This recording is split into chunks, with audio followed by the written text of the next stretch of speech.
Good morning, everybody. Hello, hello, and welcome. How is everyone today?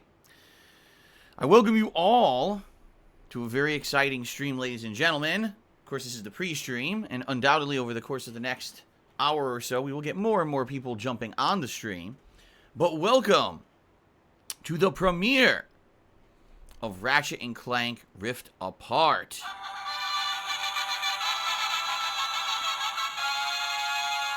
I hope I find you all well, and I hope you're all ready for a great streaming day, because between the insanely high-profile new release that we're about to start and tonight's late-night throwback Street Fighter session, it's going to be a fun day for sure here on the streams on YouTube.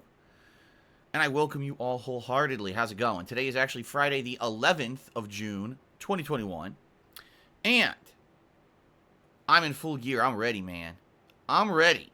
I have been waiting to cover a PlayStation 5 exclusive game for you at proper form. And what I mean by that is not to say that I haven't played PS5 games before. Obviously, I have. I've owned the PS5 for now for, 6 months? Maybe. But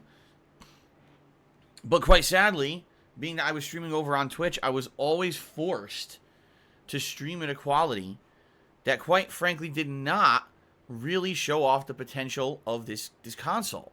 You know, having to stream at only 6,500 kilobits per second, there was no way I could even do 1080p 60 frames. It wouldn't handle it. It was ridiculous. And so I was playing games at 720p. It's like, dude, new releases on a hype new console, 720p video for the streams, you know?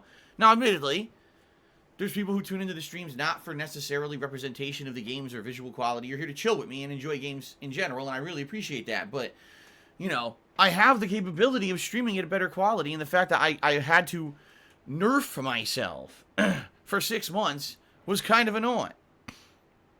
I'm very happy that today we actually get to experience this game at full 1080p 60 frames per second, as was intended by the game devs. Of course, there are some people who can actually play the game at 4K, which obviously is outstanding too if you can. But for streaming purposes, that ain't going to happen. But I'm excited. You know, all the feedback about this game, all the early reviews, basically saying insanely outstanding game. The first real game that shows off the power of the PS5, which is hilarious to me because they said exactly the same thing with Returnal. And I don't know, I played Returnal and I thought that Returnal looked good at first, but I really feel like because the game was so limited in what it was, that it didn't necessarily feel like a next-gen game. It just didn't. It felt like, after seeing the initial visuals and, the controller is vibrating, making sounds or whatever, it didn't really feel like it was showcasing anything new. It was just a shooter. You know what I mean? From what I'm to understand, this game really will showcase the features of the PS5, including the instant loading times of the SSD. That's the solid-state drive, for those who don't know the terminology. Being able to go between the dimensions on the fly incredibly quickly with no loading at all.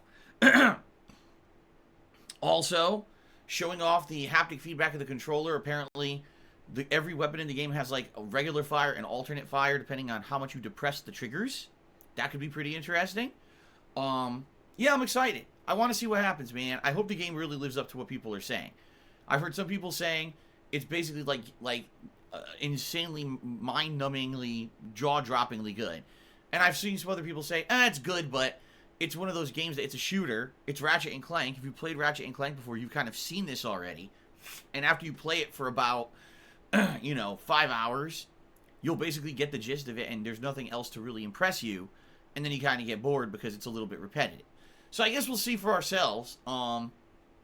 If anything, today I'm just starting up the playthrough. So I doubt that it'll be any kind of repetitive or boring today. You know, today we'll all be blown away by all the new stuff and everything. As you know, my gameplay streams run between 3 and 4 hours of gameplay, so we're aiming for that today. Looking to get a good tear into the game. And by the way, I will be playing this tomorrow as well, so we'll have 2 days straight of 3 to 4 hours of gameplay. Now, the reports are you can beat this game in about 10 hours if you kind of rush through it.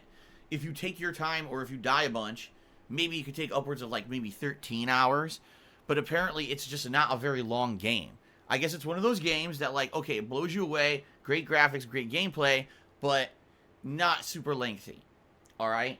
Now, obviously, some people will have issue with that and some people won't. I find myself, over the years, the 13 years I've been a content creator, I really feel that if a game entertains me every moment I'm playing it, I don't care how short it is. You know what I'm saying? Like back in the day, one of the games that I played on Xbox 360 that I still talk about to this day was The Darkness 2. That game's campaign was only about 5 to 6 hours long. But the story was outstanding, the gameplay was fun, and when I beat it, I was like, damn, I mean, yeah, it was short, but man, what a great story. I actually really enjoyed that game. Most people hated it because they said it was too short, but I was like, nah, I really liked it, you know? So that's kind of the opinion that I'm of that. As long as the game, every moment that I'm playing, I'm having a good time, I don't really care if it ends up being on the shorter side. Not every game that we buy in 2021 has to be an open world game with unlimited amount of grindy side content that doesn't matter, you know? And I hate to say it, but what do they call that? The Ubisoft formula now, right? Like every game Ubisoft puts out, whether it's Far Cry, Assassin's Creed, Watch Dogs, they're all open world sandboxes, and they have tons of basically repetitive kind of crappy, meaningless content to fill and pad the game and make it act like it's some kind of insanely, you know, quality game, when in reality, the content isn't very good. You know, you're doing it just to pad the length of your meaningful content. Like, take a look at Watch Dogs Legion, where the main story was pretty much terrible, except for maybe 2 missions. If you took your time and you went out and did side content and recruited all these different people, you could do a lot more with the game, but essentially the game was not very good if you played it just as the story, you see? And that's not what we want, I feel. I feel like it is quality over quantity, okay? You don't need to have every single game be 40, 50 hours long, but 30 hours of that is padding. So, I'm not trying to defend the game before I play it. Don't get me wrong. But I'm just saying, like, I'm going to judge this game for face value, and go from there. Now, here's the thing. The game is $70, all right? And there's no one getting it cheaper. It's $70. It's a full-fledged PS5 exclusive title. They're charging that extra $10 premium.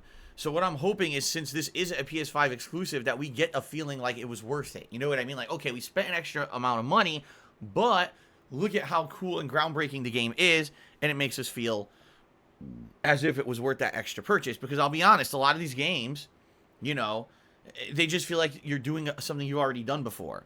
When was the last time we truly played a video game and it felt like we were innovating, right? It's been a while. Admittedly, most games that come out these days, it's like paint by numbers. They're just following the outline that others have done before them. So I really hope that this game does have some jaw-dropping moments. Like, wow, that's cool, man. Haven't seen that in a game before. Stuff like that, you know. Honestly, the last time I felt that, geez. I would say the last time I actually felt that way was when I was playing... Was it Astro's Playroom? Whatever the free Astrobots demo was that came with PlayStation 5. Like, that actually blew me away because it was doing things with haptic feedback on the controller that I'd never seen done in a game before. And I was like, wow, that really kind of blew my mind. And then, you know what? It's so funny. When I was playing Bugsnax, I know this sounds stupid, but when I was playing Bugsnax and the controller was rumbling along with the weather effects, like when it was actually a thunderstorm in Bugsnax and the controller was rumbling with the thunder, I was like, whoa, like, I'm not used to this, man. You know? So what I'm hoping is that we are going to get some uniqueness, and we are going to get some kind of first ever moments from this game. I hope. You would hope that when you have a game that's a next-gen console exclusive and it's a premium price, you're going to get some of those moments, okay? And I don't care if we end up beating it within a few streams. That's fine, man. As long as it's a good time. That's what it's all about. That's what gaming is about to me. Having a good time, sharing that good time with all of you, and having this cool, interactive, fun, social experience. That's what gaming's about for me, man. So I hope that that's what we get out of the game. I do have high hopes for it, but at the same time, I'm not going to go into it with any unreasonable expectations. Like, I feel like it's going to be Ratchet and Clank with some innovation kind of added into it, but it's still going to play like a Ratchet and Clank game, you know? I'm not expecting anything insanely different from previous Ratchet and Clank games besides some of the console features to integrate into it, you see?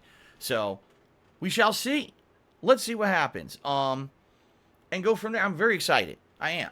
I've high hopes for this game, and I hope that over the course of me playing it in the next week, because it sounds like I'm definitely going to beat it in the next week, that we all have a good time together. All right?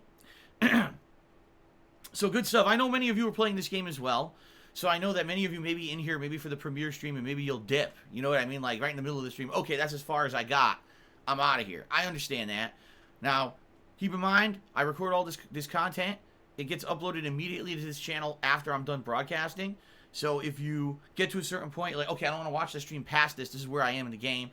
Come back later when the videos go live after you've played further in. You can catch up. Like I said, I'll be playing this again tomorrow. So I'll be around 3 to 4 hours in today. As of tomorrow, I'll be like 6 to 7, maybe 8 hours. Doubtful 8 hours. Probably 6 to 7 hours in. Then I'm not playing it again until like the middle of next week. Because Sunday I'm covering E3, Monday I'm off, and Tuesday likely I'm going to do more Fallout.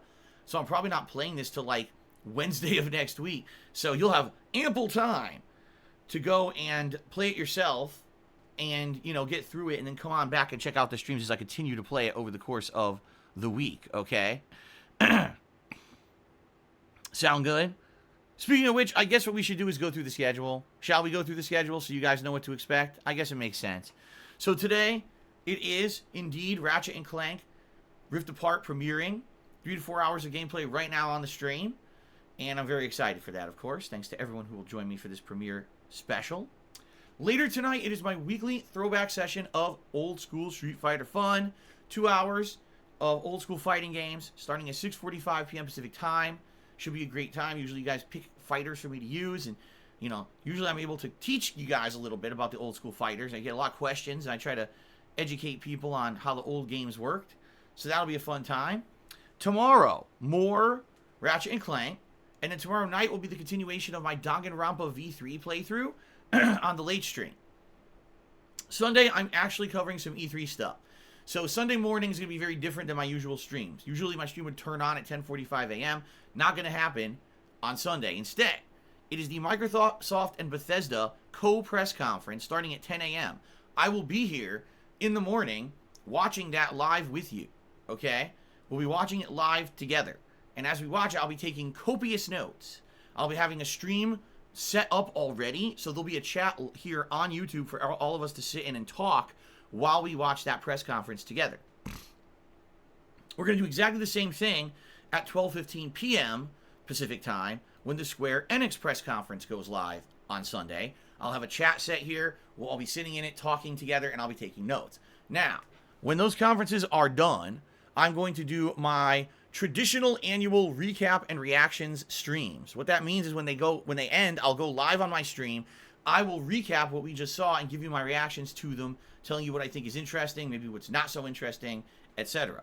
The thing is, I don't know when that stream will go live, because if Microsoft and Bethesda truly are at 10 a.m., let's say they run an hour to an hour and a half. If Square Enix is at 12:15, that means there's like a half an hour between. You see, there's not a lot of time. That's probably not even enough time to just go through and do recap reactions. So what I'm thinking is, depending on how long Microsoft and Bethesda actually go, that'll determine when I go live with my own stream. If they're quick and they're like 45 minutes to an hour, then I'll go live and we'll do recap reactions. Then we'll go offline, watch Square Enix, and then go live again and do recap reactions. But if they end up going long, then what we'll probably do is watch both back to back, and then I'll go live and I'll do a double up stream where it'll be first Microsoft Bethesda, then Square Enix, and I'll cover all of that for you guys, okay? Now, once all of that's done, if there's extra time, all right, which there very well might be, because I usually stream till around 4 p.m. Pacific time, I will switch over and we'll play a little bit of Call of Duty. And I'm excited because I just unlocked the new pistol last night. I don't know how good it is, but it's a brand new weapon in the game and I want to try it. So maybe an hour or two of Call of Duty silliness on the stream if we end a little early. Fair enough? Alrighty then. I'm off on Monday. No streaming on Monday.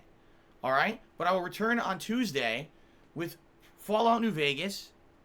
And Tuesday night, I think I'm going to finish New Pokemon Snap. We're in the finale. Essentially, all that's left in the game, really, is to look at the I think there's maybe one more area, and then there's the Illumina Pokemon, or it might just be the final Illumina Pokemon, and that's the finale of the story of the game. So finally, New Pokemon Snap will conclude Tuesday night, and I don't know if we'll have extra time or not. We likely will. Maybe we'll just chill and talk, or maybe we could do something else. I don't know. We'll see. All right? But I want to finish that up and get that out of the rotation so we're finally done with the game. Okay? Wednesday, likely I want to play more Ratchet and Clank. So probably Ratchet and Clank on Wednesday. And then Wednesday night will likely be like an MLB chill stream. Which is funny because last week I said, man, I don't know if we're going to do MLB anymore. Let's do one stream and see how it goes. You guys loved it. Like, the overwhelming feedback I got playing MLB was, even though there weren't a ton of people here, the people that were here were very happy because it was an engaging stream where we were talking and having fun conversation constantly. I was sucking ass at the game, but the conversation was good, so people liked that and said, hey, do it again. So I'll give it a shot on Wednesday night. We'll see how it goes. Then on Thursday, likely it'll be more Mass Effect 3. Yes, that playthrough's still going, just that this week there's some crazy stuff going on, so it's basically holding me off from playing it. And then probably Thursday night will be Call of Duty. And then maybe Friday it will either be more Ratchet and Clank or Fallout. Alright? So we'll see how the week pans out. But that's basically the plans for the week. A balance between Fallout New Vegas, Ratchet and Clank until it's done, and Mass Effect 3 on the main streams, with the night streams balancing all the late nights chill stuff that I've been doing all along. Okay? That's the plan for the next week. When's my next day off? I'm not 100% sure yet. I have to confirm with my wife, but it's likely going to be a weekday next week. So, you know, Monday is my day off coming up this week. The week after that, it may be like Tuesday or Wednesday. But I have to confirm that with Kat before I promise you guys something. But that's a ways off anyway. No reason to go crazy and get so far ahead of ourselves, right? Excuse me. Now, a few things. No, I'm not playing Final Fantasy VII Intergrade, Intertrade, Yuffie's Magical Ninjutsu Bonanza, or whatever the fuck it's called. It's basically a waste of time. In my opinion. I'm just being honest here. It's a spin-off DLC that doesn't really matter. All they want to do is basically sell you more content to play exactly the same gameplay that you did already, only now it's even more crazy because if you've seen Yuffie's gameplay, it looks like, it doesn't even look like an RPG anymore. It looks like you're fucking playing like Devil May Cry or something. It's just, I'm looking at it, I'm like, what is this? Like, I understand that they wanted to take Final Fantasy VII into the modern era and appeal to a wider audience. So they made it an action-based RPG. But Jesus Christ, man. Like, I look at this combat, I'm like, what is this? This isn't an RPG anymore. It is just ridiculous, man. Like, and I'll be honest, I don't even think there's a point to doing it unless you're a fan of the series so much. Oh, I loved Final Fantasy VII Remake so much, I want to give them more money. Like, I liked it, don't get me wrong, I liked it, but I have no desire to go back to this franchise and drop, what is it, another 20 bucks or whatever, to play the same kind of action-based gameplay I didn't really enjoy the last year when I played the game, and have an expansion to the story that doesn't matter, because it's just supplementary content. It's nothing about the main plot. You know? So, I really am not doing, I'm just not interested in it. Alright? I'm just not. So, no, I'm not doing that. I guess there's other stuff coming out too. People keep asking me about stuff like there's some Ninja Gaiden collection, and there's something else too that's coming out in the next week. I'm not too interested in it. Really, the only other major release that I'm interested in right now is Mario Golf that comes out at the very end of this month. I definitely will be playing that. And also, if anything else happens to get announced, I mean, we just had Summer Games Fest yesterday, which we'll talk about in a moment because I do want to talk about Elden Ring now that I've seen the trailer, because I did watch the full trailer last night. But now that Summer Games Fest is pretty much done, I mean, we'll have more information about Summer Games Fest over the next few days, and then E3 is coming up. Once all that's done, all right, I am going to do a recap and reactions podcast. Probably, I'm thinking that Saturday, where I just kind of run down all the stuff that people talked about during E3 and Summer Games Fest in one place. So everyone can just watch that and say, okay, here's Phil's opinions on everything going on with gaming in the rest of the year. And I'll probably also populate my gaming calendar based on all the information coming out of, you know, the next week, okay? So anyway, I almost would guarantee you guys that there will end up being some new game releases dropped out of nowhere in the next couple of weeks. Typically what happens is during E3, some more smaller scale indie games get release dates that are like, oh, the next week or something.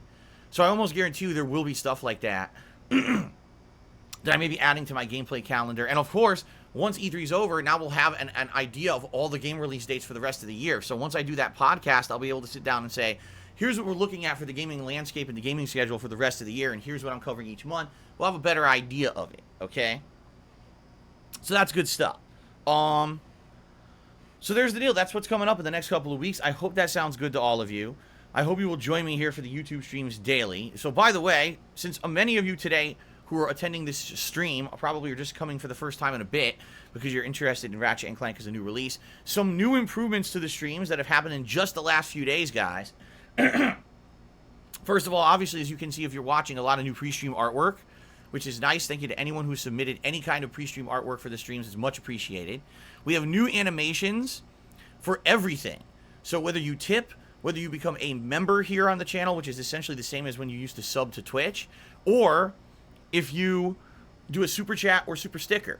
Depending on what you do, there's different animations for all of that, and we have different levels of animations. Like if you do a 2-month membership, it's a different animation. If you do a $1, $5, $10, or $20 super chat, there's different animations for all of those. The tips always had different animations. For I think it's for like $4.20, $5, $10, $20, $50, and $100. There's all those different animations. So basically, we're getting this back to how it was on Twitch. It's slow progress, admittedly, but we're getting it back. Just for example, I just discovered we have polls on the stream.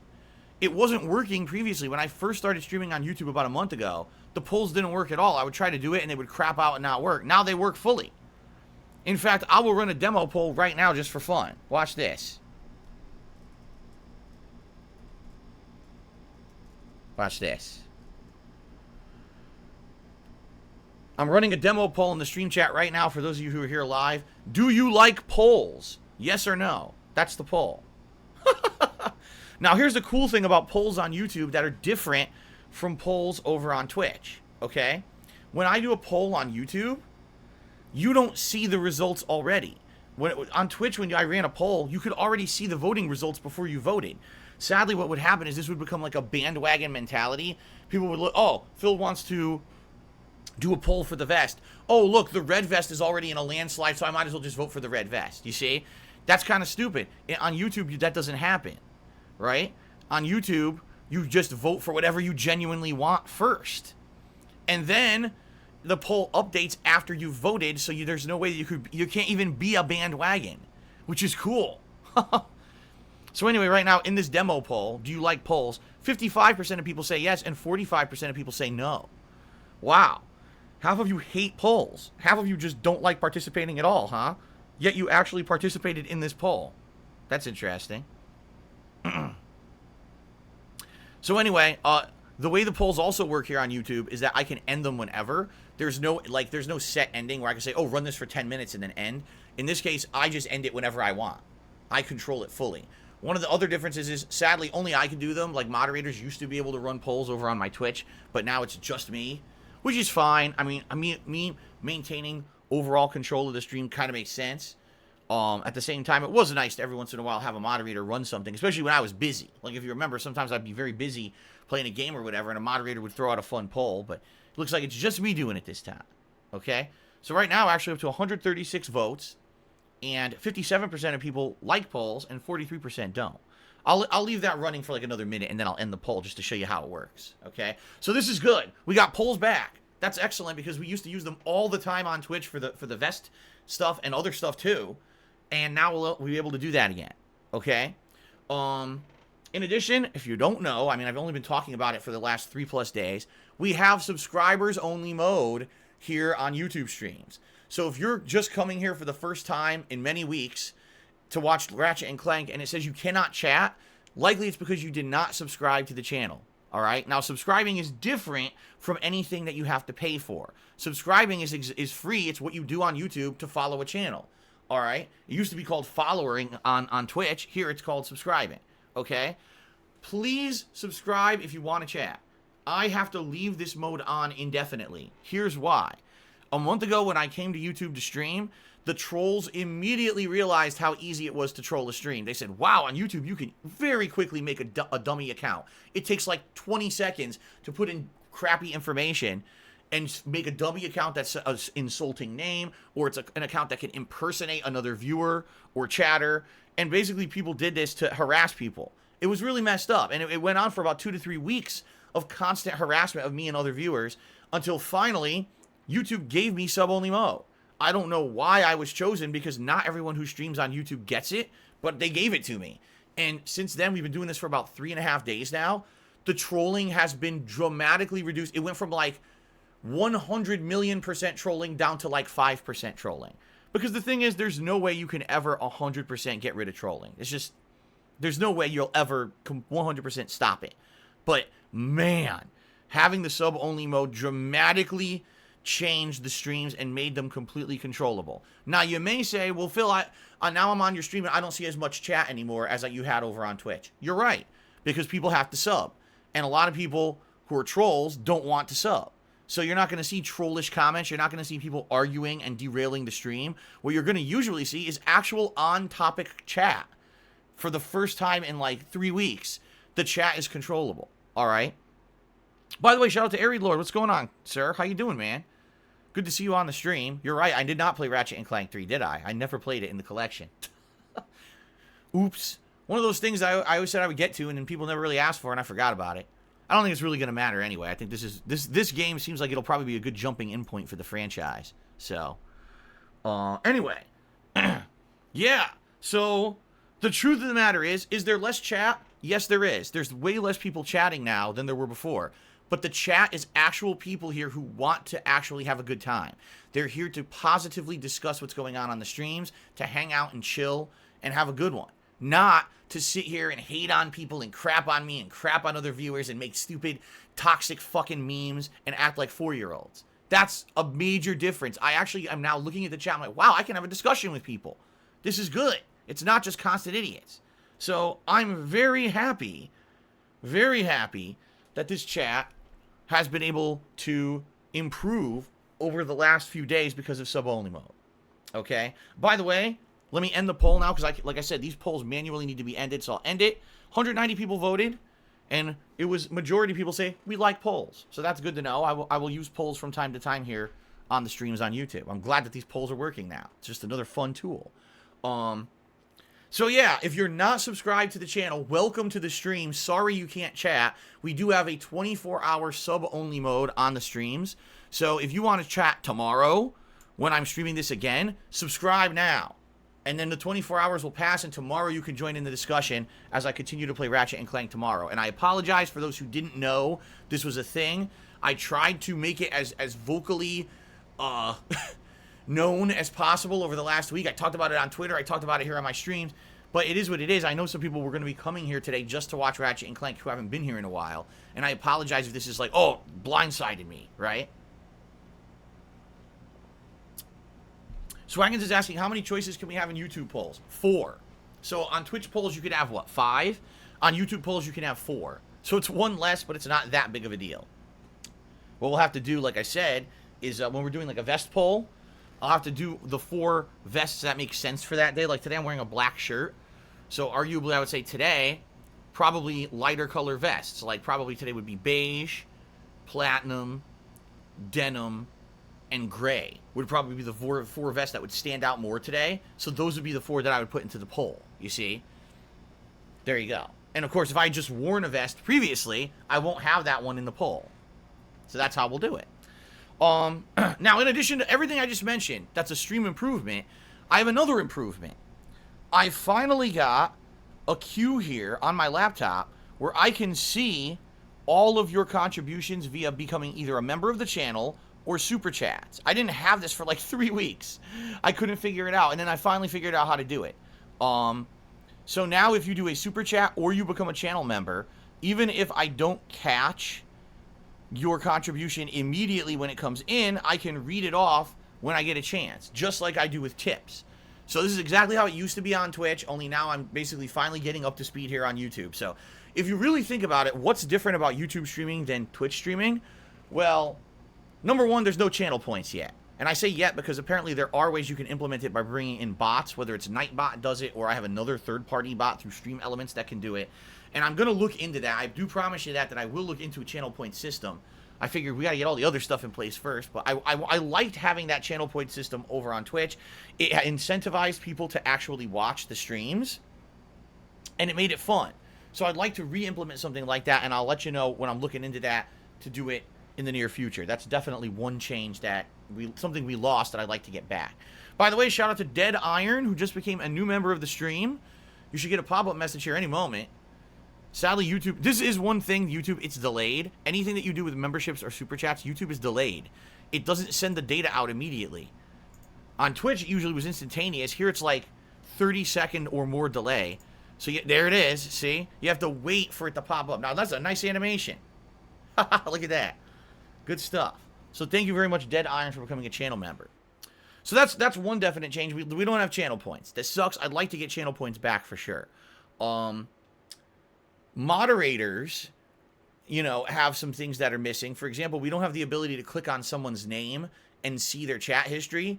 And basically, we don't have the ability to unban anyone. The only way that someone can get unbanned on here is ridiculously complex. Like, I have to go to a menu within a menu on my page, and I have to have your YouTube channel link, okay? And then I have to paste your name into this box that basically will unhide your messages on the chat. It's a very complex, convoluted system. I would hope YouTube would streamline this in the future, but basically, if you get banned on here, it's a pain in the ass to unban you. So I'm just going to forewarn anyone who does subscribe and chat, please don't troll. I'm just saying this up front. You know, on Twitch, people used to be a lot more, oh, I'm just going to troll Phil all day, and if I get banned, that's fine. I'll just ask for an unban, say I wasn't being serious.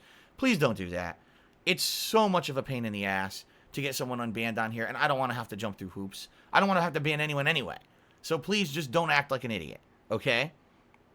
Now, the one really big thing that sadly is not implemented at all here, and I don't know if YouTube will ever implement it, the lack of Prime membership / subscriptions and the lack of membership gifting. Because over on Twitch, number one, if you were a part of Amazon Prime, you got a free Prime sub every month. I know I probably got a few hundred of those every month. And that doesn't exist here on YouTube. So that's just off the bat, that's a bunch of memberships / subs I'm not going to get. You see? There's nothing I can do about that. That's just, sadly, moving from Twitch over here, that's just one of the things that gets lost in translation. The other thing is you cannot gift a membership here. I was getting hundreds of gifted memberships a month over on Twitch, and you can't do that here yet. Because there is an actual rumor that YouTube is looking to add that later this year. Like, YouTube is trying to catch up with Twitch, and this is one of the major things that people really enjoy doing on Twitch, and YouTube is trying to implement that. How to do a gifted membership. All right? So hopefully they do it. It would be pretty great if by the end of the year they implement it, and at the end of the year you got a lot of people being nice to each other, right? I guess we'll see. But yeah, those are some of the major things we're lacking. No channel points. Some moderation features are missing. So unbanning is pretty much a pain in the ass nightmare. And we don't have the flexibility with memberships here like we did over on Twitch with gifting them or the Prime subs, right? Speaking of which, if you direct your attention to the top of the stream, you will see the total members count for the month. We're currently 11 days into June. It's the third into the month. We're at 171 members out of our 250 membership goal for the month, all right? First of all, when we hit 175 members, which I'm hoping maybe we could do today, we will unlock a new emote for all of the members. Right now, they have 16 different emotes they can use. But if you become a member today and we hit 175, that means I'll unlock a 17th slot. I already got some feedback on some of the emotes people would like to see. Some people say they want me to have the emote where I'm holding that sign with the green check mark on it. But others have requested a few other different ones, like nothing I can do and stuff like that. Okay, so we'll see. We'll see. I'm interested in hearing what you guys would like to see as the next emote, because we might actually get the emote unlocked as soon as today. Okay? But we have the goal of 250 members by the end of the month. I feel between the Ratchet and Clank playthrough starting today, between the E3 coverage I'll be doing this week, that special Summer Games Fest / E3 podcast I'll be doing in about a week's time, and some of the stuff near the end of the month, the new release stuff, I think we could do it. But I have to emphasize to you guys the benefits of becoming a member. First of all, you get a cool chat crown to show how long you've been a supporter. Some people are about to hit their 2-month time frame as they're about to remember themselves. Remember. I guess I should say renew their membership, not remember. So when you do that, you'll hit a nice silver crown. All right. In addition, your name will show up as highlighted green in the chat, and you'll get access to all of these emotes that I've been mentioning. All right. So some pretty cool things for members. Thank you so much to those who have been supporting via memberships. Please consider becoming a member today. Oh, by the way, there is one other thing. I believe when you're a member, you don't have to abide by slow mode rules. I'm pretty sure when you're a paid member, you don't have to worry about, oh, I have to wait 10 seconds to type another message. You can just type as fast as you want. I'm almost positive that's the case. Yeah. Everyone else has to wait to stop spam. But if you're a member, you type as much as you want. There you go. 672, spam in the stream chat just to prove my point. There you go. All right. So that's all the benefits. Please consider becoming a member to the channel. I appreciate that. Now, ladies and gentlemen, if you like my content, you like my streams, and you want to see me continue to be able to do this on a daily basis, please contribute if you can today, especially big premiere game. Hopefully we will get some good support on the streams. You can either become a channel member, you can do a super chat or super sticker, or you could tip me. Right now, I really need help with tips. Between now and when I get paid by YouTube, which roughly should be in about 10 to 15 days, I only have income coming in from tips. That's it. It's your tips that are paying for my bills. And I've got my mortgage coming up in a few days. I've got my back taxes payment, among other things coming up. So, if you tip me today, you're directly helping me get through this tough time. Once we hit the time when YouTube pays me, guess what? Everything will get back to normal. I won't be saying this on streams anymore. I'll say, hey, contribute however you want. You can tip, you can super chat, you can be a member. It all helps. But right now, I am reliant on these tips to get through this time. So if you like the streams and you want to help me out, please tip me today if you can. How do you tip? Look at the description of the video or stream. You'll see a link there to tip. You can type !tip. That'll also bring up a link in the chat. All right, either one. And thank you in advance to anyone who does. I really appreciate the help. I do. Thank you, and thank you again. Okay, guess what? I want to talk about Elden Ring. I watched the trailer last night, and I like it. Although it's funny because I see people already criticizing it, saying, man, those graphics definitely don't look next-gen. They definitely look like they're running on the Dark Souls 3 engine with a little bit of graphical tweaks, but it's obvious this game is going to be cross-platform from last-gen and current-gen because the game does not blow you away with visuals, and some people are even like, yeah, Demon's Souls Remake looks better than Elden Ring. You know, when I hear shit like this, it really irks me because when did we become a gaming group, a gaming community that, like, we are so hyper-focused on these fucking minutia? You know what I'm saying? Like, okay, you watch the trailer, admittedly, okay, not everything was insanely super high-resolution smooth. There's a few things that look a little bit edgy, you know what I mean? A little bit of blockiness, you know, not everything looks like it's a fucking CGI cutscene, and I get that.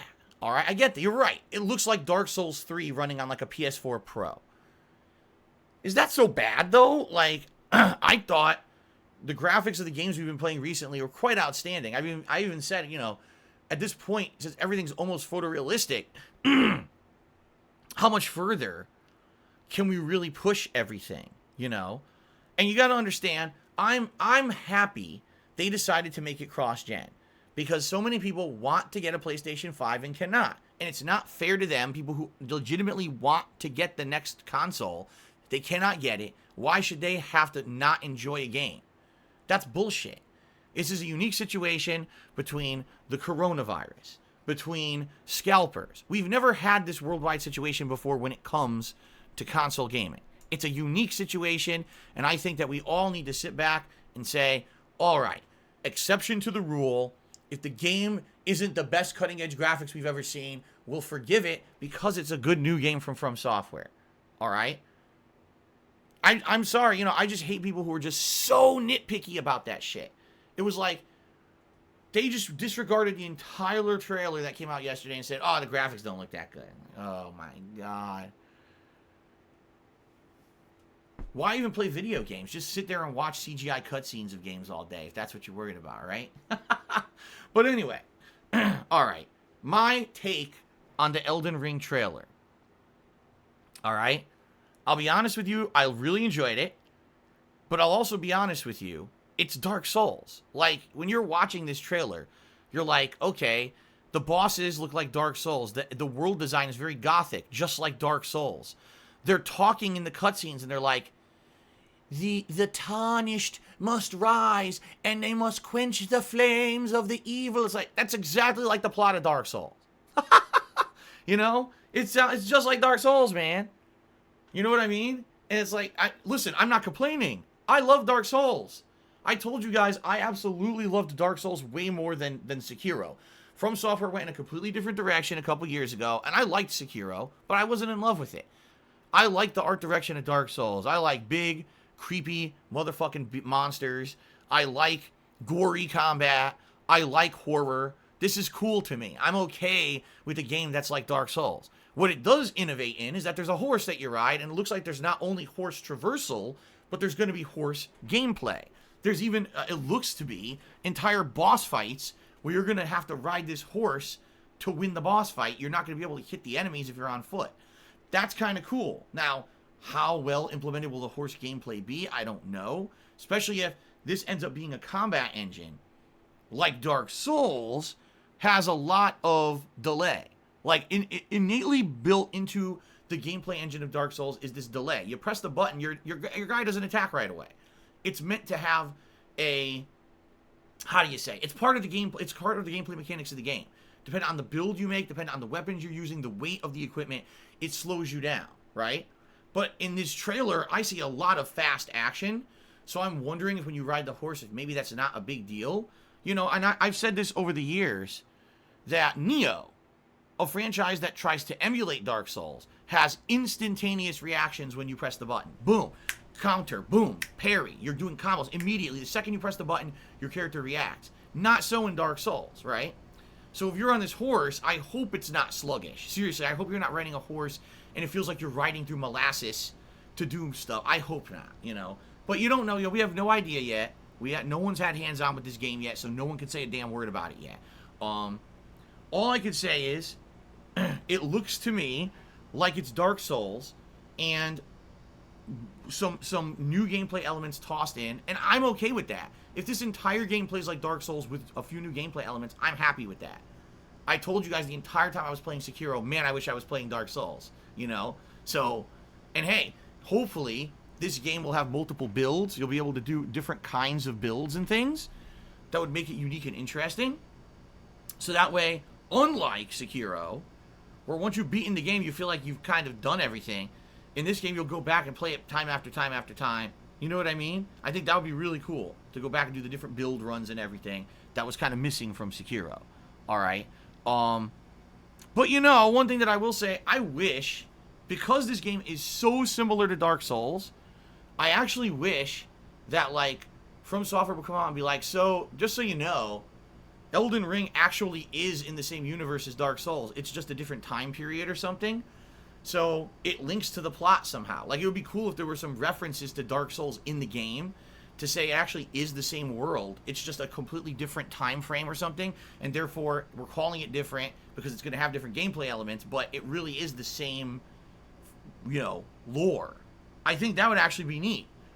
Because Dark Souls has deep lore. People love that shit. And people would probably love to see another series tied to it. But then some people probably would admittedly have issue with that, right? But it's probably not going to happen because it would take too much collaboration. It would take too much, you know what they say, it all comes down to money, right? Who owns each game franchise, right? So I believe, is it true that Sony owns Dark Souls? I could be wrong. Who owns the Dark Souls IP? I guess what you'd have to do is you'd have to work a deal, right? I think, honestly, I think that's why Elden Ring is Elden Ring. It almost feels to me like they wanted to make Dark Souls 4, but instead they wanted to do their own thing, so this way now maybe all the rights are under their own umbrella or whatever, you know? I don't know, I'm speculating, obviously, but it seems to me like that might be the deal here. And, you know, I guess we'll see when the game comes out how similar it really is to Dark Souls or Demon Souls or something else, or will it be totally different? Oh, here you go. So Gravemarker just called it. I says, but Bandai owns Dark Souls, Sony owns Demon Souls, and also the Bloodborne franchise. Okay. It's getting even more confusing. So, but FromSoft is not owned by Bandai, right? They don't. It's not like a situation where like Sony owns the studio. Like Bandai does not own From Software. From Software is independent, right? Oh my god, I'm so confused now. But anyway, it definitely looks good. I'm excited for it. It's coming out in January 22nd, I believe. I'm happy with that. Obviously, that'll give us something really high profile to do right away at the beginning of the year when typically it's slow for game releases early in the year. So I'm excited for that for sure. Okay.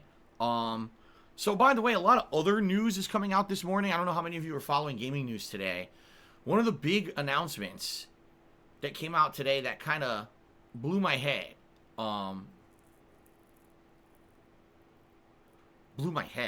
Blew my mind.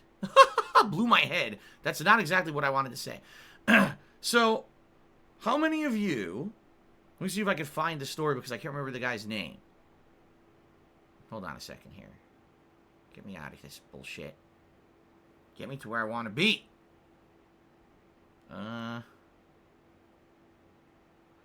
Oh, so there was an announcement this morning about Splinter Cell, and everyone who liked Splinter Cell freaked out. They were like, oh my god, a new Splinter Cell game. No.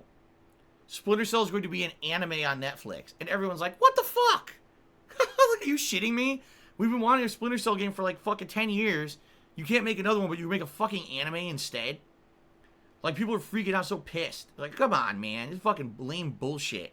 Enough of this bullshit. It is. I agree it's bullshit. So anyway, I can't find the fucking story.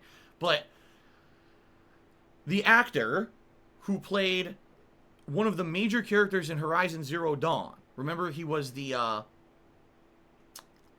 black gentleman who was helping Aloy for most of the game, and at the end of the game, it was actually revealed that he was a villain.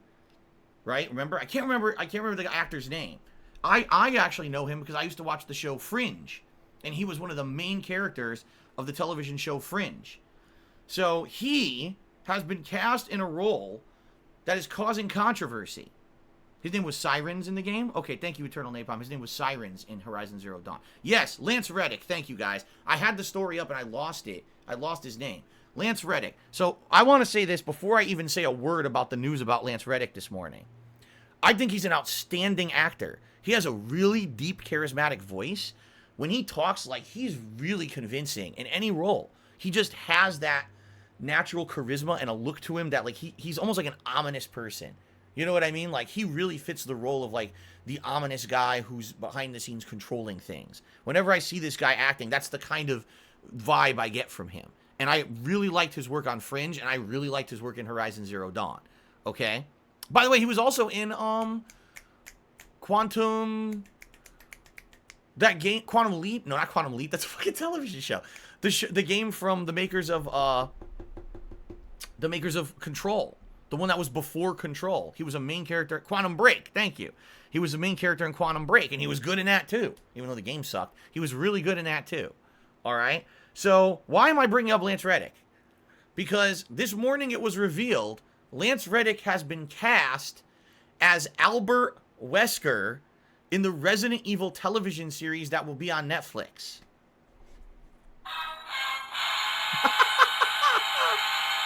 Now, I love Lance Reddick, and I think he's going to do a good job. I absolutely think he's going to do a good job.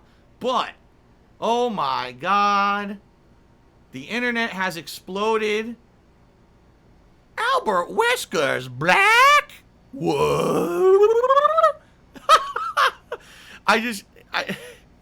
I love it. People are going nuts about this. Some people love it because they just love Lance Reddick. They're like, dude, I just want to see the guy do anything because he's such a great actor. Put him in this role. This would be amazing. We think he would be a really cool, ominous, brooding figure controlling Umbrella and controlling the virus from behind the scenes, and maybe he'll have some cool action scenes and everything. People are definitely liking it. At the same time, people are saying, are you kidding me? What a huge miscasting. Like, Albert Wesker has been in so many video games, even the movies, and we know what this character is supposed to be. Why are they redoing it? And if anything, what I have to say is, it's obvious this series that they're putting on Netflix is not Resident Evil. It's going to have the name. It's probably going to have zombies. but it's not going to be Resident Evil. It's another one of these misnomers where they're using the name of a well-known pop culture thing to get butts in seats to watch it, but it's obvious this is not going to be true to the original plot lines of the games or anything. It's going to be its own entity. All right? So that's what you kind of have to go into and understand with stuff like this. Okay? If you don't, and you go in with this expectation that this should be exactly like the games, and I'm very upset, you're going to be very upset. You know what I mean? Like, you're not going to get that. This is obviously not what the series is going for. I believe they're also making a movie, right? And I think the movie supposedly has at least semi-closer casting, although admittedly I do think that, again, there is some racial swapping around of what traditionally the characters are, and some people have issues with that. What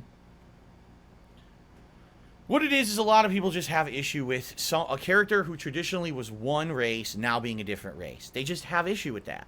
And you know, when you have seen so many iterations of that character be exactly the same, I mean, Wesker's always been this blonde-haired, white guy, Aryan guy, always likes to wear sunglasses, very charismatic, badass. He kind of looks like Val Kilmer in freaking Top Gun.